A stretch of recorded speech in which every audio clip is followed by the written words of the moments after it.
20 years ago, soldiers moved onto Tiananmen Square, crushing weeks-long pro-democracy demonstrations.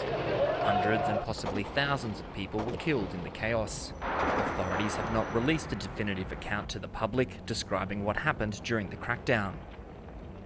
Bao Tong was then a top official in the Communist Party, aide to the party leader Zhao Ziyang. Zhao was purged for expressing sympathy towards the demonstrators and opposing the use of force against them.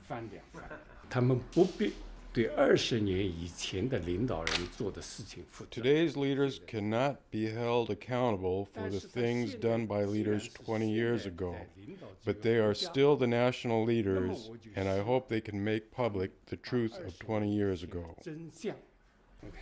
The late 1980s were a tumultuous time with a lot of political infighting. Reformers like Zhao Ziyang and Bao Tong backed the demonstrations to try and create change in the party. But Deng Xiaoping and the conservative hardliners eventually took control and called in the military.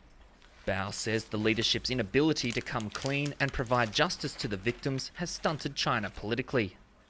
对国际社会也是重要的，因为如果他们 I think it's also important for the international community because if the world wants China to act like a responsible government, they must hope to see China address its wrongs of the past.